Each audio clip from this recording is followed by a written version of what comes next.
Assalamualaikum warahmatullahi wabarakatuh. Halo teman-teman semuanya, berjumpa lagi dengan saya Bang Kowi.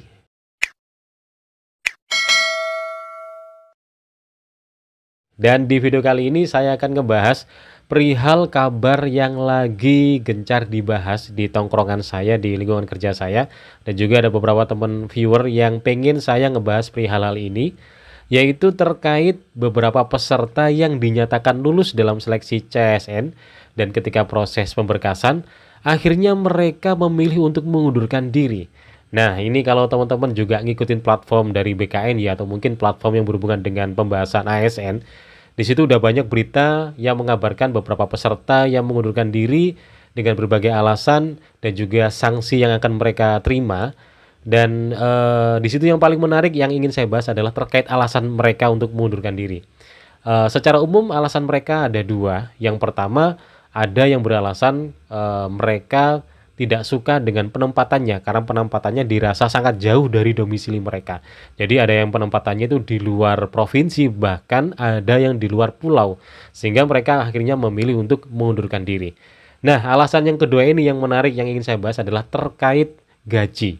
Jadi beberapa dari mereka beranggapan, jadi ketika mereka udah lulus ya, kemudian mereka coba browsing-browsing dan tahu gajinya seorang PNS, seorang ASN, mereka beranggapan gajinya kecil sehingga tidak sesuai dengan ekspektasi mereka dan akhirnya mereka memilih mengundurkan diri. Oke lah, kalau kita berbicara tentang nominal, itu sifatnya relatif ya. Kita nggak bisa ngejustifikasi sesuatu yang kita anggap banyak, itu juga banyak bagi yang lain ya.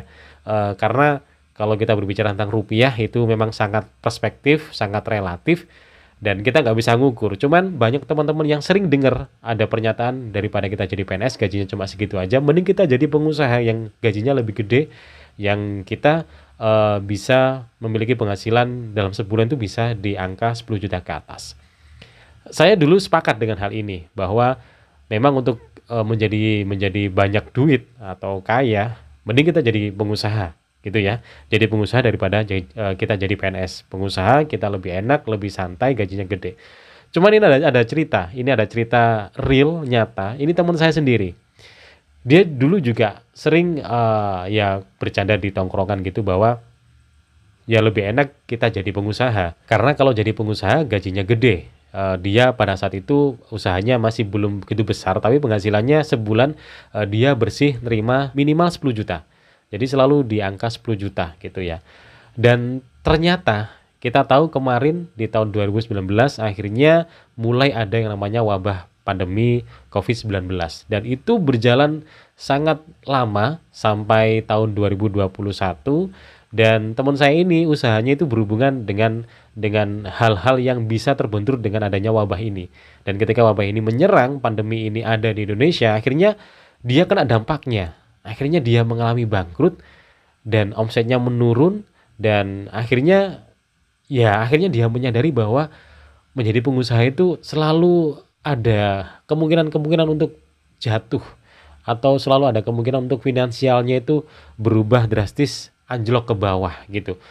Akhirnya ketika dia bertemu dengan saya di tahun 2021 akhir ya, menjelang 2022, dia bilang kalau dia pengen jadi PNS aja deh. Dia bilang pengen jadi PNS karena dia sekarang menyadari bahwa ya menjadi seorang pengusaha itu memang gajinya gede ya. Memang gajinya gede, tapi kita nggak bisa menaruh harapan terlalu tinggi dalam usaha kita karena sewaktu-waktu pasti akan ada momen di mana momen peristiwa itu bisa menghancurkan usaha kita seperti pandemi yang terjadi di tahun-tahun kemarin. Akhirnya dia mencari finansial yang sifatnya itu stabil dan dia merasa keuangan yang paling stabil atau income yang paling stabil adalah menjadi seorang pegawai negara. Dan akhirnya dia mulai berubah pikiran dan dia akhirnya lagi berusaha untuk ikut seleksi untuk tahun depannya, berusaha untuk menjadi seorang PNS. Nah, sekarang kalau kita berbicara tentang aduh PNS ini gajinya cuma gitu-gitu aja nggak bisa gede, mending kita jadi pengusaha. Kenapa kita nggak pernah berpikir bahwa oke lah kita jadi PNS sekaligus menjadi pengusaha. Jadi PNS ini kita anggap sebagai sebuah pekerjaan yang income-nya stabil, tidak akan terpengaruh oleh peristiwa apapun ya, karena kan sudah dijamin oleh negara. Nah, untuk usaha ini yaitu sebagai profit tambahan, sebagai income tambahan gitu. Apakah bisa kita menjadi seorang PNS sekaligus menjadi seorang pengusaha? Jawabannya adalah sangat bisa. Banyak teman-teman saya yang dia itu menjadi pengusaha dan ketika ada seleksi mereka ikut tes dan mereka keterima. Jadi mereka sekarang lebih enak, lebih enjoy. Dia udah jadi pegawai, dia juga punya usaha. Jadi tidak ada alasan untuk menjadi pengusaha ketika kita sudah menjadi seorang PNS. Taruhlah contoh sekarang saya pribadi, saya ini berprofesi sebagai seorang ASN tentu saja ya. Nah, selain menjadi seorang ASN, saya juga masih menjadi seorang pengusaha. Ya walaupun ini pengusahanya sifatnya pengusaha pribadi ya, artinya mencari income tambahan di luar pekerjaan seorang ASN. Apa saja? Yang pertama yang udah teman-teman tahu, yang teman-teman tonton sekarang yaitu sebagai seorang YouTuber. Lumayan dari bermain YouTube ini, dari berusaha untuk menjadi YouTuber ini, saya memiliki income dari YouTube. Ya, kita anggap sebagai tambahan lah, tukin dari AdSense YouTube. Lumayan nominalnya kalau teman-teman termasuk YouTube yang sudah berkembang, subscribe-nya sudah lumayan dan penontonnya juga udah di atas ribuan lah. Itu sudah hampir serupa dengan tukin penghasilannya. Nah, kemudian selain menjadi YouTuber, saya juga fokus menjadi seorang freelancer. Karena sebelum saya menjadi seorang ASN, saya juga sebagai seorang freelancer. Lebih tepatnya saya freelance di bidang desain grafis. Jadi saya sampai saat ini masih bekerja sama, masih berelasi dengan salah satu percetakan buku di daerah saya.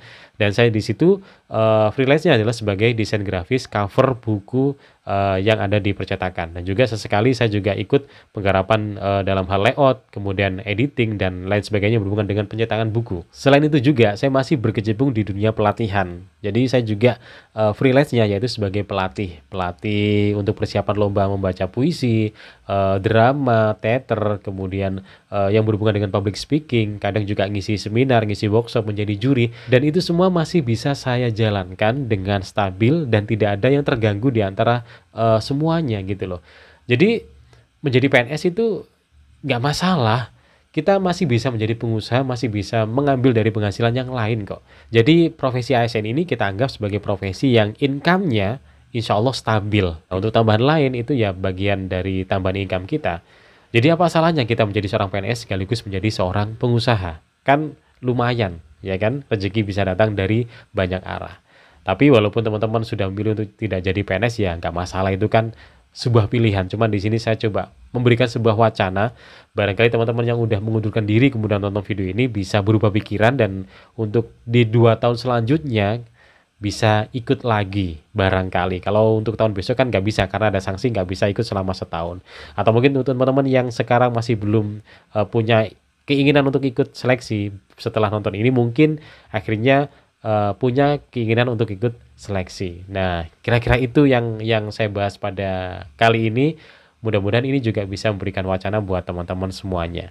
Dan juga bisa lebih membuat teman-teman yang sudah jadi PNS tentunya lebih berani untuk menjadi pengusaha. Mungkin menambah usaha yang lain yang sekiranya itu enjoy, yang tidak mengganggu profesi ASN kita. Oke, terima kasih. Jadi itulah yang saya bahas pada video kali ini. Kalau ada pertanyaan silahkan ditanyakan di kolom komentar. Kalau ingin komen-komen terkait pembahasan yang saya bahas juga bisa tulis di kolom komentar. Kita jumpa lagi di video berikutnya. Terima kasih sudah nonton. Assalamualaikum warahmatullahi wabarakatuh.